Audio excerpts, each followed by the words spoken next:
Vi a mi esposa salir de noche con otro hombre. No me detuve a pensar. La seguí. Pero algo estaba mal desde el primer paso. Ella no se escondía. Caminaba despacio, visible, como si supiera exactamente que yo estaba detrás. Como si quisiera que la viera.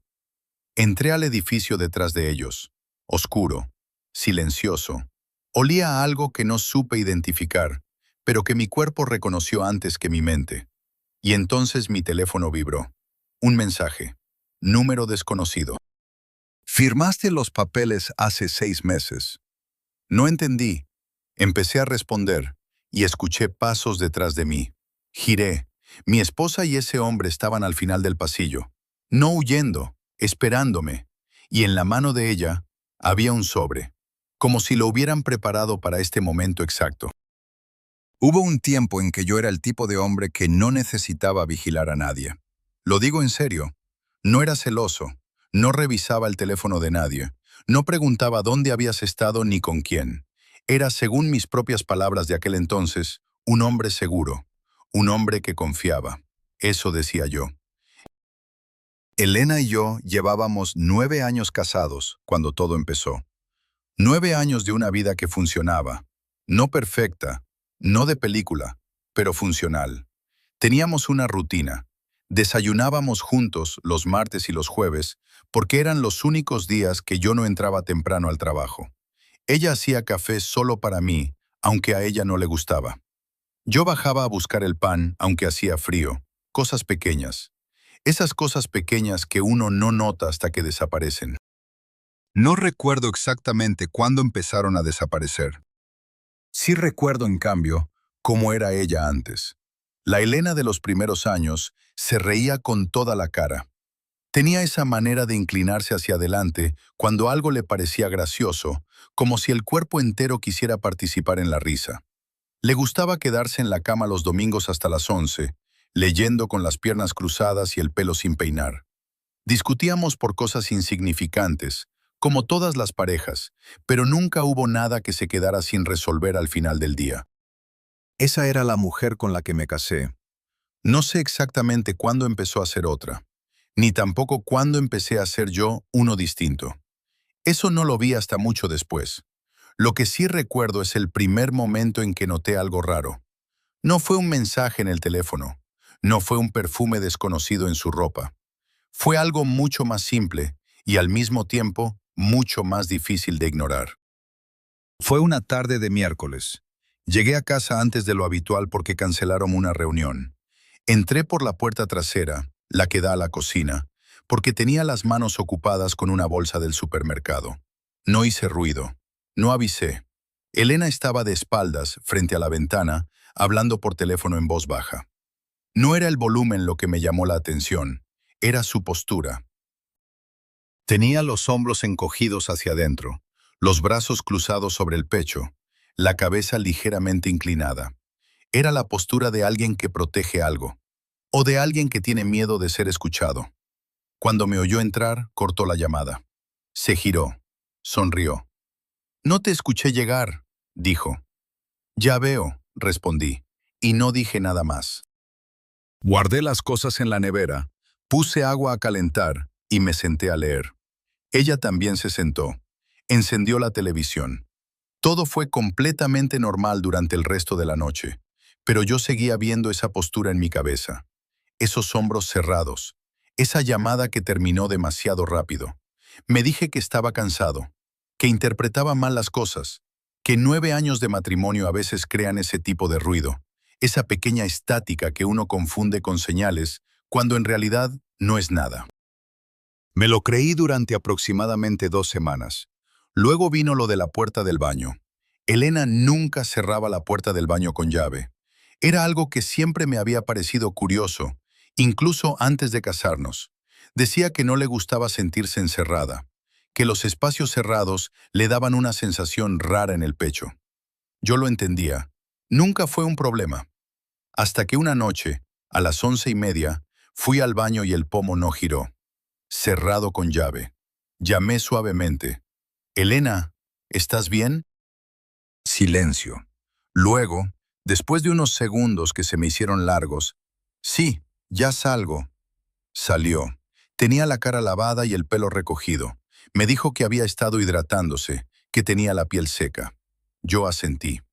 Era una explicación perfectamente razonable, pero cuando entré al baño y cerré la puerta detrás de mí, me quedé un momento parado en el centro del cuarto. No había ningún producto abierto sobre el lavabo. Ni crema, ni serum, nada. Le di vueltas a eso durante 3 días. Luego decidí que me estaba volviendo paranoico y lo dejé ir.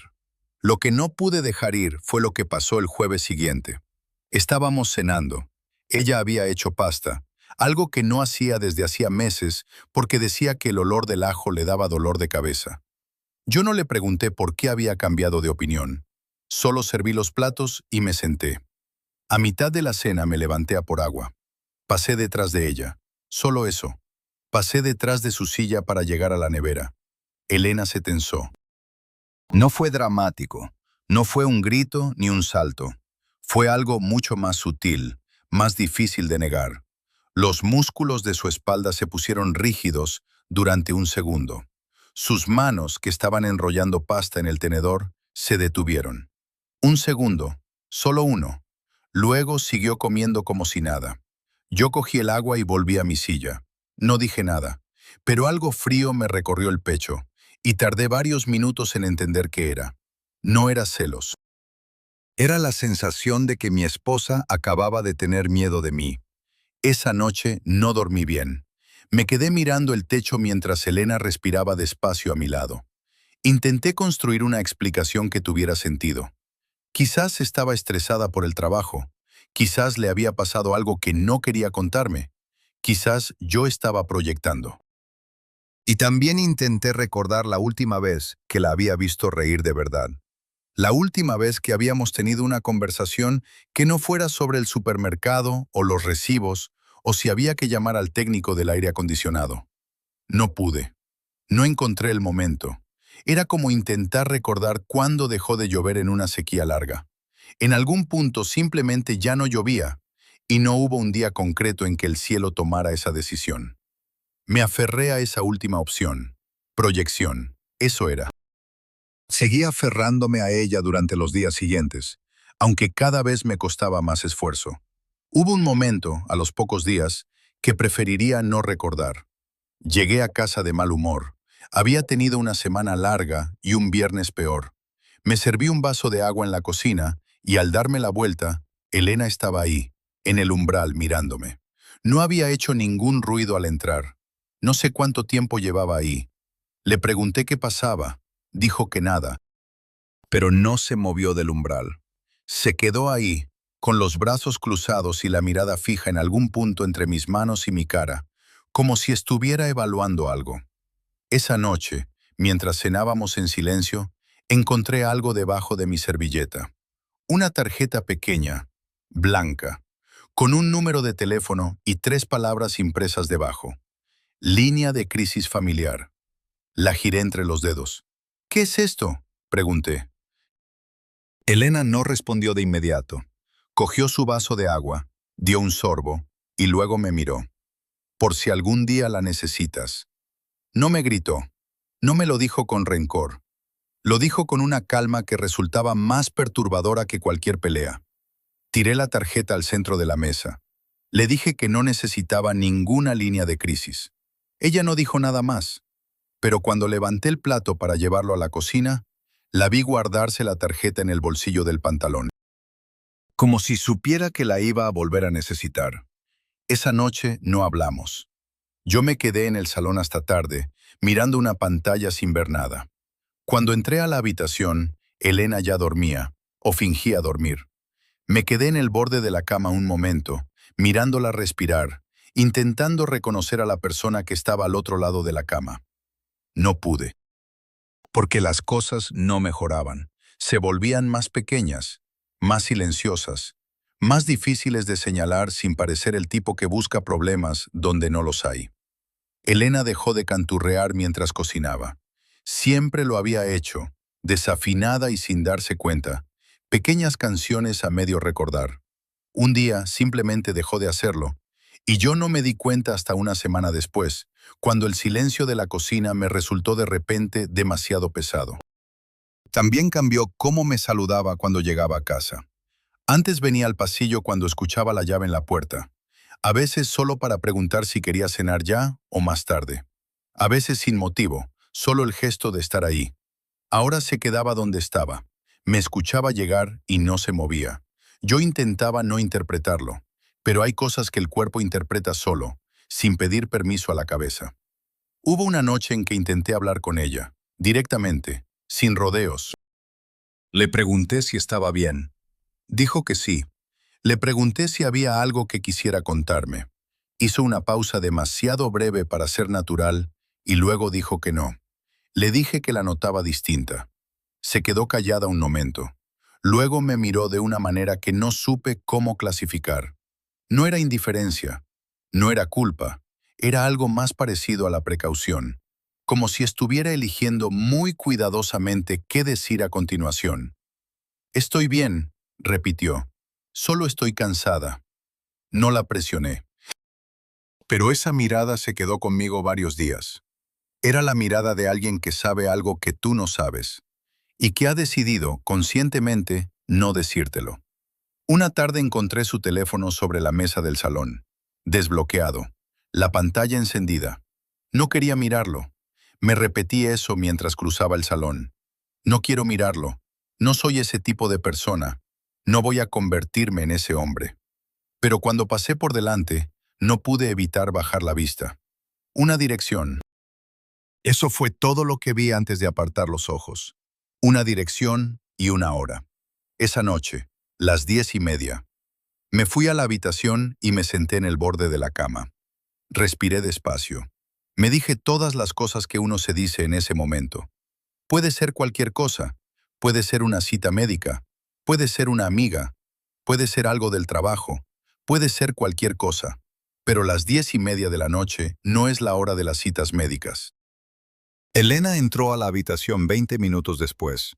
Se duchó. Se cambió de ropa. Se puso unos pendientes que yo no le había visto antes. Pequeños, plateados, discretos. El tipo de pendientes que no llaman la atención al ponérselos, pero que, si te fijas, significan que te has arreglado. Voy a salir un momento, dijo. ¿A esta hora? Quedé con Marta. Tomamos algo rápido y vuelvo. Marta era su amiga de la universidad. Se veían 2 o 3 veces al año, siempre con semanas de antelación, siempre con planes concretos. No eran de las que se llamaban a las 10 de la noche para tomar algo de improviso. Asentí. De acuerdo. Esperé a que cerrara la puerta principal. Esperé 10 segundos más. Y la seguí. La noche estaba fría. Mantuve la distancia suficiente para no perderla de vista, pero para que no me viera. Ella caminaba sin prisa, con las manos metidas en los bolsillos, sin mirar atrás. Eso fue lo primero que me extrañó. Cuando alguien sale a escondidas, camina diferente. Lo sé porque lo he visto. Hay una hipervigilancia, una manera de tensar el cuello y revisar los reflejos en los escaparates. Hay culpa en el cuerpo antes de que la haya en la mente. Elena no hacía nada de eso. Caminaba como alguien que va a donde tiene que ir, como alguien que no tiene ningún motivo para esconderse. Y eso, de alguna manera, me inquietó más que todo lo demás. A los 12 minutos de caminata, llegó a una calle que yo no recordaba haber visto antes, aunque el barrio era el nuestro. Un edificio gris de 4 plantas, sin rotulación en la fachada, con la entrada de madera oscura y las ventanas del primer piso cubiertas por dentro. Un hombre esperaba en la puerta. 40 y tantos años. Traje oscuro, sin corbata, pelo corto y entradas pronunciadas. No tenía el aspecto de un amante, tenía el aspecto de alguien que trabaja. No se saludaron con un abrazo, no se besaron, solo intercambiaron unas palabras breves, demasiado breves para hacer una conversación real, y entraron juntos. Me quedé en la acera de enfrente. El frío me calaba la chaqueta. Conté hasta 60. Pensé en darme la vuelta, en volver a casa, meterme en la cama y decidir al día siguiente que todo tenía una explicación normal. Pensé en que quizás ese hombre era un médico, un asesor de algún tipo, un conocido del trabajo que yo no sabía que existía. Pensé en todas las versiones inocentes de lo que acababa de ver. pero el edificio sin rotulación no encajaba con ninguna de ellas. Y la hora tampoco. Crucé la calle y empujé la puerta. El interior olía a humedad vieja y a algo más. Algo que no supe nombrar, pero que hizo que mi estómago se apretara levemente. Un olor que reconocí de una manera que no entendí, como cuando una canción te suena familiar, pero no puedes recordar dónde la escuchaste. El pasillo estaba vacío. Las escaleras, al fondo, subían hacia una oscuridad parcial. Las luces del primer rellano parpadeaban. No había nadie, en ninguna dirección. Los había seguido durante 12 minutos sin perderlos de vista. Habían entrado 30 segundos antes que yo, y sin embargo el pasillo estaba completamente vacío, como si la planta baja del edificio los hubiera tragado. Me quedé quieto. Escuché. Y entonces mi teléfono vibró. Lo saqué del bolsillo. Un mensaje. Número desconocido. Firmaste los papeles hace 6 meses. La pantalla se quedó encendida en mi mano. Leí la frase 3 veces. No entendía a qué papeles se refería. No recordaba haber firmado nada en los últimos 6 meses que no fuera relacionado con el trabajo. Empecé a escribir una respuesta. ¿Quién eres? Y entonces escuché pasos. Detrás de mí, giré. Al final del pasillo, donde un momento antes no había nadie, estaban ellos, mi esposa y ese hombre. No venían de ninguna puerta, no bajaban de las escaleras, estaban simplemente ahí, de pie, en el pasillo que yo acababa de cruzar.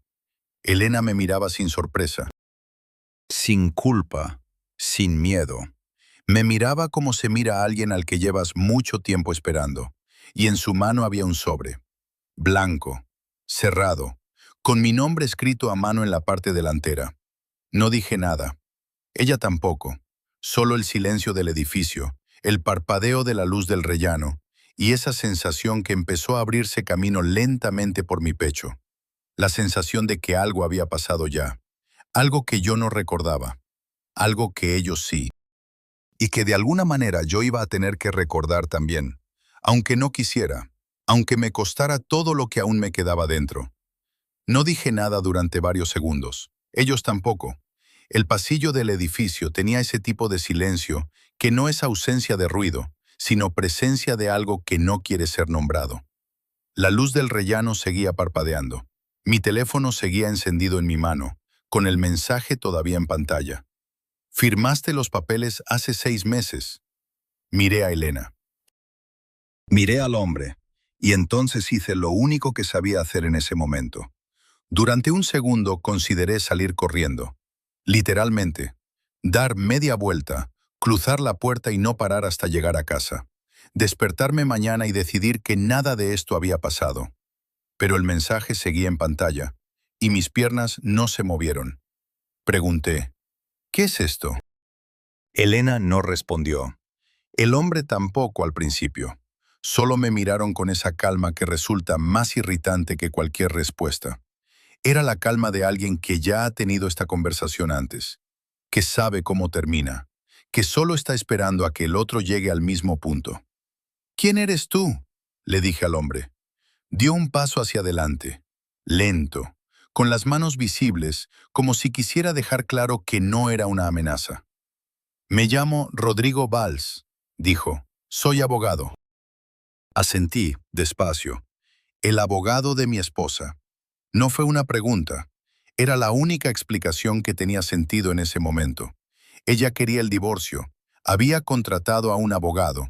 Y por alguna razón que yo aún no entendía, estaban reuniéndose en un edificio vacío a las 11 de la noche, en lugar de en un despacho. Rodrigo negó con la cabeza. No, dijo, el tuyo. Me quedé quieto. Yo no tengo abogado. Lo tenías. Hace 6 meses. Firmaste un poder notarial para que yo gestionara el proceso. ¿Qué proceso? Silencio. Elena dio un pequeño paso hacia atrás. Apenas perceptible, pero yo lo vi. ¿Qué proceso? Repetí. Rodrigo señaló las escaleras con un gesto breve. Sube con nosotros. Hay algo que tienes que ver. No quería subir.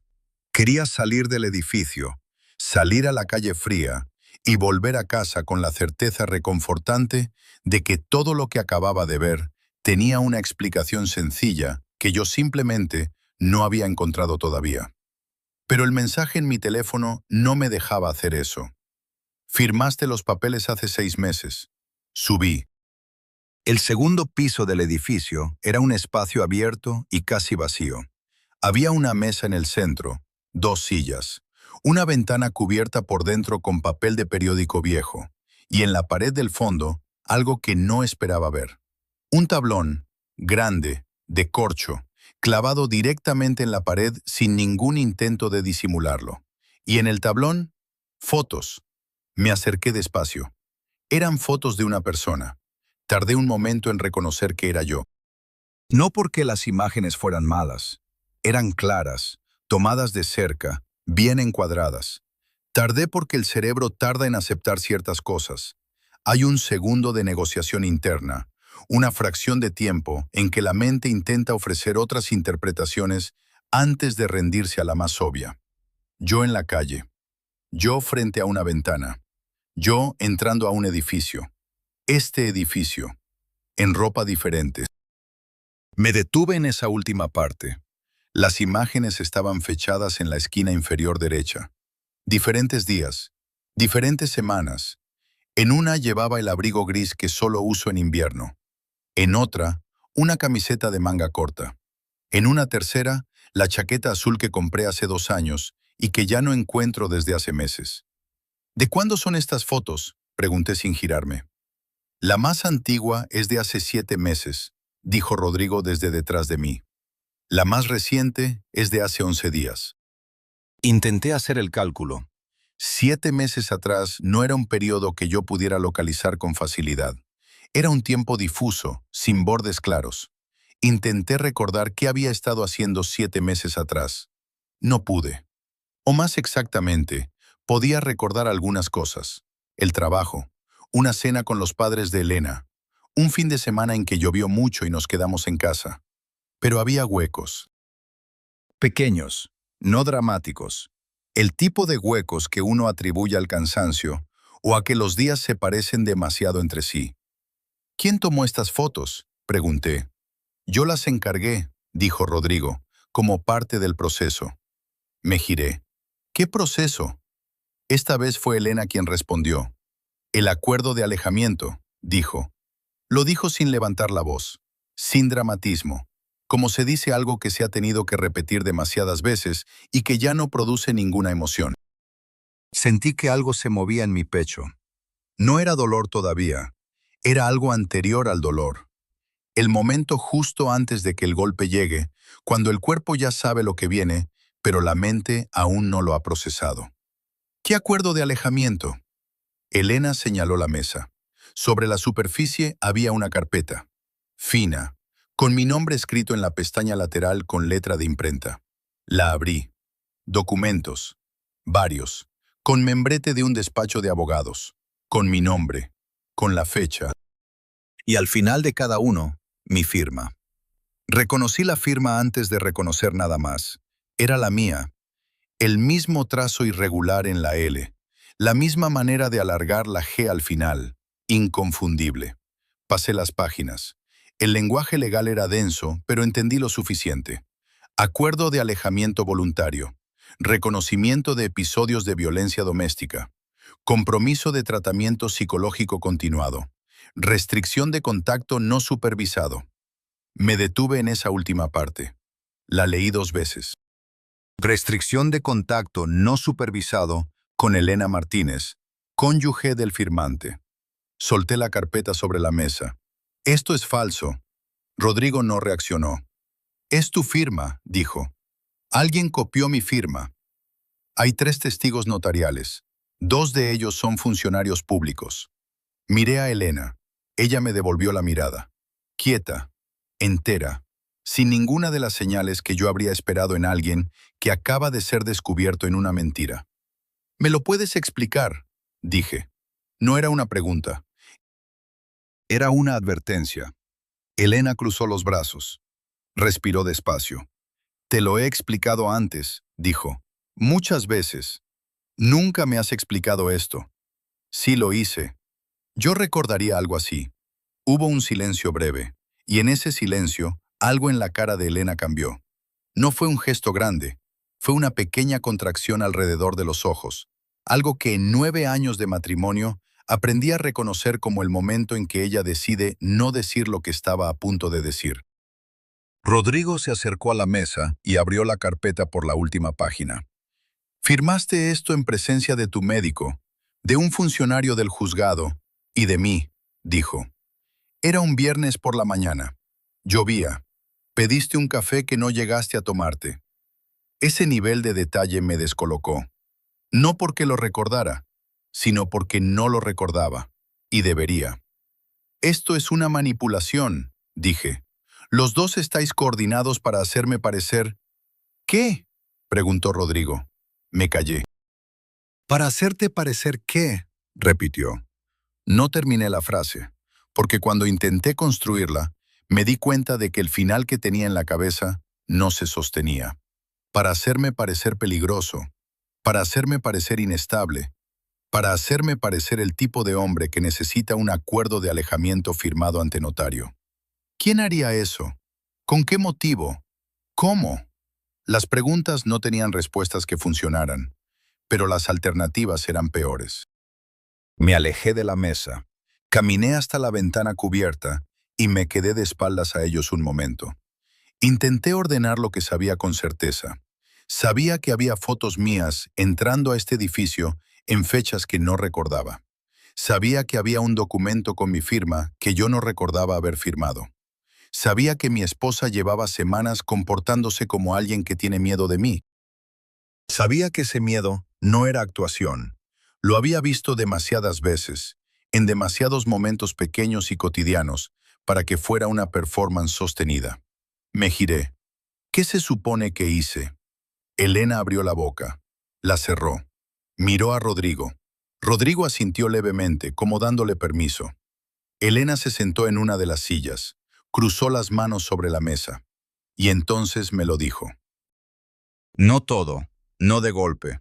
Lo fue diciendo en fragmentos, con pausas largas entre uno y otro, como si cada parte necesitara tiempo para asentarse antes de añadir la siguiente. Me dijo que todo había empezado hacía más de un año, que al principio eran cosas pequeñas, que yo no recordaba conversaciones que habíamos tenido, que a veces llegaba a casa en un estado que no sabía explicar, que había episodios de los que yo no guardaba memoria y que ella sí. Me dijo que había habido noches malas. No entró en detalles sobre las noches malas. Y yo no la interrumpí para pedírselos, aunque una parte de mí quería hacerlo. La otra parte no quería saber.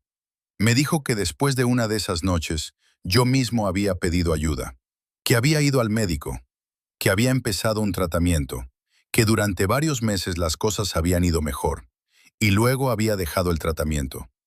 ¿Cuándo? Pregunté. Hace 4 meses. ¿Por qué? Ella me miró. Dijiste que ya no lo necesitabas. Intenté recordar haber dicho eso. Intenté recordar haber estado en tratamiento. Intenté recuperar alguna imagen, algún nombre, alguna sala de espera, algún formulario. Nada. No recuerdo nada de eso, dije. Lo sé, dijo Elena. Y en su voz no había acusación. Era algo peor. Era una confirmación tranquila. Como si eso que yo acababa de decir fuera exactamente lo que ella esperaba escuchar. Rodrigo sacó algo del bolsillo interior de su chaqueta. Una tarjeta de visita. La puso sobre la mesa, frente a mí. No era su tarjeta, era la de otra persona. Un nombre que no reconocí, seguido de una especialidad. Psiquiatría y neurología clínica. Es tu médico, dijo Rodrigo. Lleva tu caso desde hace 14 meses. Puedes llamarle mañana por la mañana. Puedes pedirle que te explique todo desde el principio. Lo miré. ¿Por qué estáis haciendo esto aquí? Pregunté. ¿Por qué en este edificio? ¿Por qué de noche? Rodrigo recogió la tarjeta y me la tendió directamente. Porque las otras veces intentamos hablarte en casa, dijo, y en casa no funciona. ¿Qué significa eso? Fue Elena quien respondió. Significa que en casa te pones diferente, diferente. La palabra se quedó flotando en el aire del cuarto. La miré. Ella sostuvo mi mirada. No retrocedió, pero vi cómo ajustaba levemente la posición de su cuerpo en la silla, cómo desplazaba el peso hacia el lado donde Rodrigo estaba más cerca. Un movimiento minúsculo, instintivo, de alguien que calcula distancias sin darse cuenta de que lo está haciendo. Algo se me revolvió por dentro. No era ira, todavía no. Era algo más oscuro y más difícil de nombrar. Era la sensación de estar mirando una versión de mí mismo que no reconocía y no saber si esa versión era una mentira construida por otras personas o una verdad que yo había estado evitando. «Quiero ver la grabación», dije. Rodrigo frunció el ceño ligeramente. «¿Qué grabación?» «Si han documentado todo esto durante 7 meses», dije, «tiene que haber algo más que fotos». Hubo una pausa. Elena y Rodrigo se miraron. Eso me bastó. «Hay una grabación», dije. Rodrigo abrió un cajón de la mesa que yo no había visto. Sacó una tablet, la desbloqueó, la giró hacia mí. No quise acercarme, pero tampoco pude no hacerlo. La grabación era de baja calidad.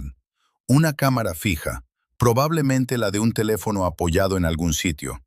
Encuadre torcido, sin audio limpio, solo el ruido ambiente de un espacio cerrado que reconocí como nuestra cocina. Aparecí yo en el plano. O alguien que era yo. Llevaba la misma camiseta que usaba para dormir, el pelo revuelto. Un aspecto que reconocí como el de las noches en que no he dormido bien. Estaba hablando. No se entendía bien lo que decía, pero el tono sí. Elevado, agitado. El tipo de voz que sale cuando algo dentro de uno ya no está funcionando con normalidad. Me acerqué más a la pantalla. Elena aparecía en el plano, junto a la nevera, con los brazos cruzados y la espalda pegada al mueble, como si quisiera atravesarlo. Yo me acercaba. Ella decía algo. Yo levantaba la voz. Apagué la tablet. La empujé de vuelta hacia Rodrigo.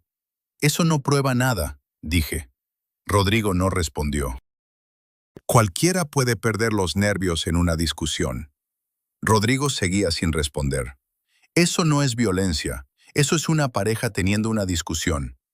«Mira los últimos 20 segundos», dijo Rodrigo. «No. Hay algo que... He dicho que no». El silencio que siguió fue diferente a los anteriores. Más denso, con una textura distinta. Elena tenía la vista clavada en la mesa. Me quedé de pie en el centro del cuarto, con la respiración algo más rápida de lo que quería, y las manos que no sabía exactamente dónde poner. «Escucha», dije. Intenté bajar el tono. Intenté sonar razonable. «Entiendo que hay algo que os preocupa. Lo entiendo. Pero firmé unos documentos que no recuerdo haber firmado. Hay fotos de mí entrando a un sitio que no recuerdo conocer. Y me estáis contando cosas de mí mismo que no reconozco». Hice una pausa. «¿No os parece que eso es más preocupante que cualquier grabación?» Elena levantó la vista. «Sí», dijo, «exactamente». No entendía a qué se refería, hasta que lo entendí, hasta que el orden de las palabras se reorganizó en mi cabeza y la frase adquirió el significado que ella había querido darle desde el principio. «Sí, exactamente. Eso es lo preocupante. No la grabación, no los documentos, el hecho de que yo no recordara». Rodrigo abrió la carpeta de nuevo y buscó una página específica. La separó del resto y la dejó frente a mí sin decir nada. Era un informe, membrete médico, fecha de hace 5 meses. Empecé a leer. El lenguaje era técnico en algunos puntos, pero las conclusiones estaban escritas con una claridad que no dejaba mucho margen a la interpretación. Disociación episódica. Lapsos de memoria asociados a estados de alta carga emocional. El paciente no retiene con fidelidad los eventos ocurridos durante los episodios. Existe un patrón de comportamiento cíclico, con remisiones parciales seguidas de recaídas. Levanté la vista del papel. «¿Cuántas veces he venido a este edificio?» Elena respondió sin dudar. 17. El número cayó en el cuarto como algo físico. «La primera vez rompiste la puerta de entrada», dijo. Despacio, sin emoción, como si estuvieran leyendo un informe que ya había leído muchas veces. La segunda, trajiste el coche y bloqueaste la salida durante 40 minutos. La quinta fue la peor. Se detuvo ahí. No continué. Rodrigo cogió la carpeta con cuidado y la cerró. Cada vez que vienes aquí, dijo, crees que es la primera. Para ti siempre es la primera noche. Siempre es la primera vez que sospechas. Siempre es la primera vez que la sigues. Me senté. No elegí sentarme. Las piernas simplemente tomaron esa decisión. Pero para nosotros, continuó Rodrigo, ya son 17. La luz del cuarto parecía diferente de repente. No más brillante ni más oscura. Solo diferente. Como cuando los ojos se adaptan a algo y ya no saben volver atrás. Intenté recordar. No 7 meses atrás. No las 16 veces anteriores. Solo la semana pasada. Solo el martes. ¿Qué había hecho el martes? Trabajo, el metro, la panadería del barrio porque se me terminó el pan, la serie que estaba viendo Elena cuando llegué a casa. ¿Y el lunes? Tardé más en responder esa pregunta. ¿Y el domingo? El domingo era borroso, no porque hubiera pasado mucho tiempo. El domingo era hace 4 días. Necesito salir, dije. Rodrigo asintió. Puedes irte cuando quieras. Nunca te hemos retenido. Me levanté. Cogí el teléfono de la mesa donde lo había dejado sin darme cuenta. Caminé hacia la puerta. Y entonces me detuve. Porque en el marco de la puerta, colgada de un gancho que antes no había visto, había una chaqueta. Azul. La misma chaqueta azul que llevaba en una de las fotos del tablón. La misma que no encontraba desde hacía meses. La descolgué despacio. Estaba en mi talla. Olía a algo que reconocí pero no pude nombrar. La giré. En el bolsillo interior había algo. Lo saqué. Una servilleta de papel, doblada en 4, con algo escrito a mano. Mi letra. 3 palabras solamente. No vuelvas aquí. La leí 2 veces. Luego la guardé en el bolsillo del pantalón. Me puse la chaqueta. Y sin mirar atrás, bajé las escaleras y salí a la noche. El frío era el mismo. La calle, la misma. Los mismos coches aparcados. Las mismas farolas. El mismo barrio de siempre. Caminé durante varios minutos, sin dirección concreta. Las calles del barrio estaban casi vacías a esa hora. Un perro ladró desde algún balcón. Un coche pasó despacio con la música encendida, indiferente. El mundo seguía funcionando con normalidad mientras yo intentaba encontrar el suelo debajo de mis pies. Intenté pensar con claridad. Intenté construir una versión de los hechos que me permitiera funcionar. Una versión en la que yo siguiera siendo el mismo hombre que había entrado a ese edificio 20 minutos atrás. Un hombre que había seguido a su esposa porque tenía razones para sospechar. Un hombre que había descubierto algo, aunque ese algo no fuera lo que esperaba encontrar. Pero la nota en el bolsillo de la chaqueta no me lo permitía. No vuelvas aquí. Escrito por mí, para mí. Como si una parte de mí, en algún momento que no recordaba, hubiera sabido que volvería, y hubiera intentado impedírselo. Paré en una esquina, saqué la nota, la leí otra vez, y por primera vez en toda la noche, no fue la rabia lo que sentí, fue algo mucho más frío. Fue la posibilidad de que todo lo que yo creía saber sobre mí mismo fuera una historia que me estaba contando en tiempo real, sin saber que ya la había contado antes, 16 veces antes. Llegué a casa a las 12:30. Entré con la llave. La cerradura giró sin resistencia. Las luces del pasillo estaban apagadas, como siempre cuando llegaba tarde. Me quité los zapatos en la entrada. Colgué la chaqueta azul en el perchero. Luego me quedé parado en el centro del salón. No encendí la luz. Me quedé en la oscuridad durante varios minutos, escuchando el silencio del apartamento. El frigorífico, el tráfico lejano, el sonido de alguien moviéndose en el piso de arriba. Y algo más. Una ausencia que no supe nombrar al principio. Una sensación parecida a cuando entras a una habitación y sabes que falta algo, pero tardas en identificar qué. El espacio tiene una forma determinada en tu memoria, y la realidad no coincide exactamente con ella. Encendí la luz. El salón era el mismo de siempre, o casi. Me acerqué a la estantería. Había huecos entre los libros. No muchos, pero sí suficientes para notarlos si sabías dónde mirar. Libros que yo recordaba tener y que ahora no estaban. El Carver, el Coetse de la cubierta amarilla, una edición antigua de cuentos que me regaló mi padre. Fui al armario de la habitación. Mis cosas estaban, algunas, la ropa de diario, los trajes, los zapatos de trabajo, pero el cajón de la mesita de noche estaba vacío. Siempre guardaba cosas en ese cajón, el cargador antiguo que nunca tiré, las aspirinas, un cuaderno pequeño donde a veces anotaba cosas antes de dormir. Todo gone. Abrí el armario del baño. Mi neceser no estaba. Me senté en el borde de la cama.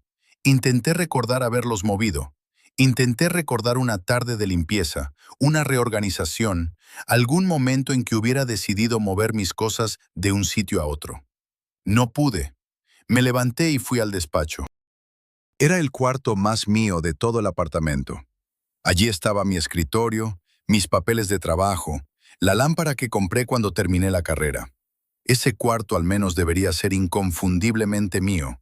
Lo era, pero el cajón inferior del escritorio tenía un candado que yo no recordaba haber puesto. Me arrodillé frente a él. El candado era pequeño, de combinación. Intenté el año de nacimiento. No funcionó.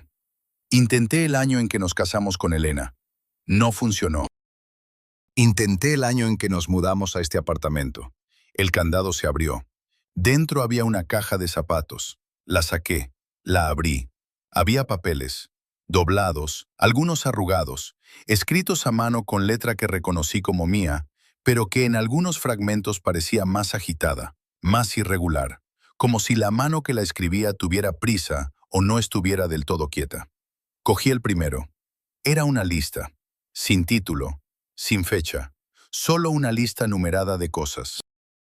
El número 1 decía, no sigas a Elena, no sirve de nada, y luego no recuerdas lo que hiciste.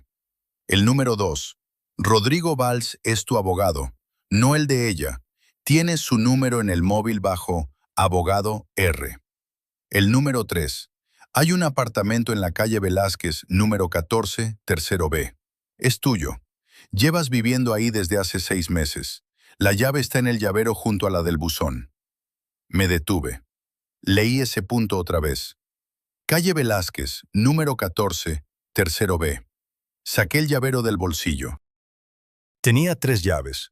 La de la puerta principal de este edificio que conocía, la del buzón que conocía, y una tercera, más nueva, con un pequeño llavero de plástico azul que nunca me había preguntado de dónde venía, porque había asumido que era de algo sin importancia. La miré. En el reverso del llavero había una dirección grabada a fuego con letras minúsculas. Calle Velázquez, 14, 3B. Cerré los ojos. Los volví a abrir. Seguí leyendo la lista. El número 4 decía, este apartamento ya no es tu casa. El divorcio se firmó hace 6 meses. Elena tiene derecho de habitación hasta que se venda el inmueble. No tienes derecho a entrar sin su permiso. El número 5, el último, estaba escrito con una presión diferente, más lento, más deliberado, como si la persona que lo escribía quisiera que ese punto en particular no pudiera ignorarse. No recuerdas nada de lo que pasó, pero pasó, y fue culpa tuya. Guardé la hoja. Me quedé un momento mirando el candado en el suelo, abierto, inocente. Había usado la combinación correcta sin pensarlo demasiado. El año en que nos mudamos, una fecha que seguía cargando en la memoria mientras todo lo demás se borraba. Eso decía algo. No sabía exactamente qué, pero decía algo. Fui a la caja. Había más papeles. Algunos eran notas similares, escritas en diferentes momentos, con caligrafías ligeramente distintas, pero claramente mías. Otros eran más largos, páginas enteras de letra apretada que empecé a leer y que dejé de leer a mitad, porque el contenido empezó a producirme un tipo de náusea que no era física. Había fechas, nombres, detalles concretos de noches concretas que yo no recordaba haber vivido, pero que alguien con mi letra había documentado con una meticulosidad casi clínica. Como si esa versión de mí supiera que la única manera de hacerse escuchar era dejar un registro que no pudiera descartarse. Me habían visto venir. No ellos, yo. Yo me había visto venir. En algún momento de lucidez que no recordaba, yo mismo había construido este sistema de advertencias. Como quien deja notas para alguien que sabe que va a olvidar. Como quien prepara el terreno para una versión de sí mismo que va a necesitar encontrar el camino de vuelta. Y aún así había vuelto. 17 veces. Escuché la puerta, me levanté de golpe y salí del despacho. Elena estaba en el pasillo, todavía con el abrigo puesto. Se detuvo al verme, con la mano aún en el pomo de la puerta, como evaluando si la decisión correcta era entrar o volver a salir. Nos miramos durante varios segundos. 9 años de matrimonio son suficientes para aprender a leer a alguien sin palabras. Y lo que leí en su cara en ese momento no fue culpa, ni alivio, ni sorpresa. Fue algo parecido a la resignación. La resignación específica de alguien que esperaba encontrarte aquí y que una pequeña parte de sí mismo seguía esperando no encontrarte. Entró. Cerró la puerta despacio. Ninguno de los dos dijo nada durante un momento. Encontré la caja, dije. Ella asintió. No pareció sorprendida. «La pusiste ahí tú», dijo. «Hace 4 meses. Me pediste que no te dijera dónde estaba. Dijiste que si te lo decía tú mismo, cuando lo encontraras, te lo creerías más». Lo procesé. ¿Y si no la hubiera encontrado? Rodrigo tiene una copia de las notas. Iba a dártelas esta noche si hacía falta. Me apoyé en el marco de la puerta del salón. «¿Cuánto tiempo llevas haciendo esto?», pregunté. Elena no respondió de inmediato. Se quitó el abrigo. Lo colgó en el perchero, en el mismo gancho de siempre, con ese gesto automático de 9 años de costumbre que ninguno de los dos habíamos podido borrar por completo. «Desde el principio», dijo, «cada vez que vienes y no recuerdas, intentamos que te vayas con algo. Una nota, un documento, un mensaje en el teléfono, algo que puedas encontrar al día siguiente y que te ayude a entender». «¿Y funciona?». Ella me miró. «A veces, esta es la primera vez que llegas hasta la caja tú solo». Me quedé quieto. «¿Por qué no me dices simplemente que no vivo aquí?». «Te lo decimos, cada vez». «¿Y qué pasa?». «Que no te lo crees». Lo dejé caer un momento. El peso de esa frase. La imagen de mí mismo, en este mismo pasillo, siendo informado de que no vivía en mi propia casa y negándome a aceptarlo. 16 versiones de esa escena, todas sin memoria, todas convencidas de empezar desde cero. «La quinta vez fue la peor», dije. No era una pregunta. Era un hilo que había quedado suelto en el edificio y que ahora tiraba de mí. Elena cerró los ojos un segundo. «Sí». «¿Qué pasó?». Silencio. «Elena, ¿qué pasó la quinta vez?». Ella cruzó los brazos sobre el pecho. Ese gesto protector que yo había visto tantas veces en las últimas semanas y que ahora entendía con una claridad que dolía. «Trajiste algo», dijo. «¿Qué traje?». No respondió. «¿Qué traje, Elena?». Ella soltó el aire despacio. «Una llave», dijo. Me quedé helado. «La llave del primer piso», continuó. «El de la calle Asturias, el que vendimos hace 3 años». El estómago se me contrajo. No entiendo qué tiene que ver una llave con...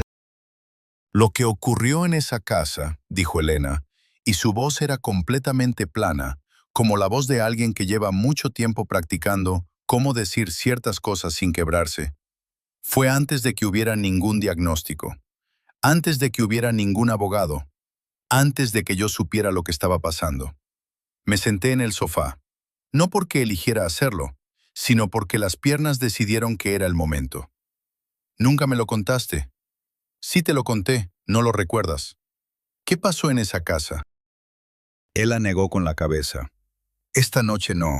Esta noche ya has procesado suficiente». «Elena, esta noche no». La miré. Tenía los ojos secos. Esa sequedad específica de alguien que ya ha gastado todas sus lágrimas en algo y simplemente ya no le quedan más para eso en particular. Metí la mano en el bolsillo del pantalón. La nota. No vuelvas aquí. La saqué. La dejé sobre la mesa de centro entre los dos. Ella la miró. ¿Esta la escribí yo? Sí. ¿Cuándo? La cuarta vez que viniste. Dijiste que si la encontrabas en tu bolsillo, sería una señal para ti mismo. Cuarta vez. 14 noches atrás, o quizás más, en un momento de lucidez que no recordaba, yo había intentado protegerme de mí mismo, dejando un mensaje en mi propio bolsillo. Y aún así había vuelto. 13 veces más. Me levanté. No sabía muy bien a dónde ir, pero necesitaba moverme. Fui al perchero. Cogí la chaqueta azul, la que había encontrado colgada en el edificio, la que llevaba meses sin encontrar. La miré. ¿Cómo llegó esta chaqueta al edificio? Elena tardó un momento. Te la dejaste la segunda vez que fuiste. Rodrigo la guardó por si acaso. La sostuve un momento, y entonces noté algo en el bolsillo exterior derecho. Pesado, metálico. Lo saqué. Una llave. Vieja, con el metal oscurecido por el tiempo, la anilla ligeramente oxidada. No era ninguna de las del llavero, era distinta, más antigua. La reconocí, o más exactamente, mi mano la reconoció, antes que mi mente. Había algo en la forma, en el peso, en la manera en que encajaba en los dedos, que era terriblemente familiar. Era la llave del primer piso, calle Asturias, el que vendimos hace 3 años. Me quedé mirándola. Detrás de mí escuché a Elena dar un paso. No hacia mí, hacia atrás. Me giré lentamente. Ella estaba junto a la pared del pasillo, con la espalda recta y los ojos fijos en lo que yo tenía en la mano. No en mi cara, en la llave. Pensé que la habías tirado, dijo. No era una acusación. Era algo más pequeño y más roto que una acusación. Era la voz de alguien a quien le acaban de confirmar que el peligro que creía haber dejado atrás seguía ahí, en el bolsillo de una chaqueta colgada en un edificio, esperando. Bajé la mirada a la llave, el metal frío en mi palma. Intenté recordar la casa de la calle Asturias. Recordé el portal, el suelo de mosaico, la ventana del salón que daba a un patio interior. Recordé que en invierno entraba fría. Recordé que Elena ponía una manta en el sofá porque el radiador de ese lado no calentaba bien. No recordé nada más. Pero la llave estaba en mi mano. Llevaba en mi bolsillo semanas, o meses, o el tiempo que fuera que esa chaqueta había estado colgada en un edificio que yo no recordaba conocer. Llevaba en mi mano todo este tiempo, sin que yo supiera que estaba ahí. Miré a Elena. Ella seguía con la espalda contra la pared, quieta, no aterrorizada ya, solo cansada. Con ese tipo de cansancio que no se soluciona durmiendo, sino que se instala en algún lugar detrás de los ojos y se queda. No recuerdo nada de lo que pasó en esa casa, dije. Ella asintió, muy despacio. Lo sé, pero lo tengo. Sí. Cerré los dedos alrededor de la llave. ¿Qué hice con ella? Silencio. Elena, necesito saber qué hice con ella. Ella respiró, y entonces dijo algo que me cambió la forma del mundo. Nada todavía. Me quedé inmóvil. Cada vez que la traes, continuó, es la misma noche. Te vas antes, o Rodrigo llega a tiempo, o simplemente no termina de pasar. Se separó de la pared. Dio 2 pasos hacia la puerta de la habitación. Se detuvo. Pero siempre la traes. Y lo que me heló no fue lo que acababa de decir. Fue el todavía. Una palabra tan pequeña, tan cargada, como si lo que no había pasado aún fuera solo una cuestión de tiempo. Como si el único factor que lo había impedido 17 veces no fuera mi voluntad ni mi control, sino simplemente la suma de circunstancias que se habían alineado de una manera diferente cada noche. La llave seguía en mi mano, fría, familiar, vieja como algo que no debería seguir existiendo. Pensé en la casa de la calle Asturias, en lo que podría haber pasado ahí y que yo no recordaba, en todas las versiones de esa noche que existían en la memoria de Elena y en ninguna parte de la mía. Me pregunté si en alguna de las notas de la caja había algo sobre eso.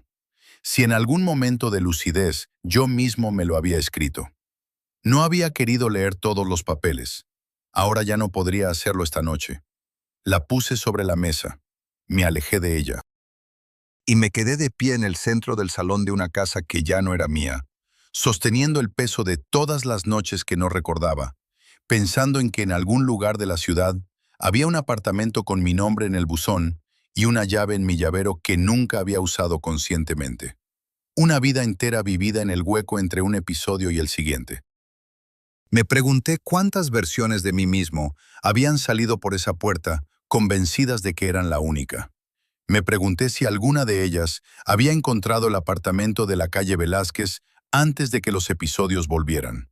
Si alguna había abierto esa puerta, encendido las luces, mirado el espacio que era suyo e intentado reconstruir algo desde ahí. No lo sabía. Probablemente nunca lo sabría. Elena no dijo nada más. Yo tampoco. Solo el silencio del apartamento.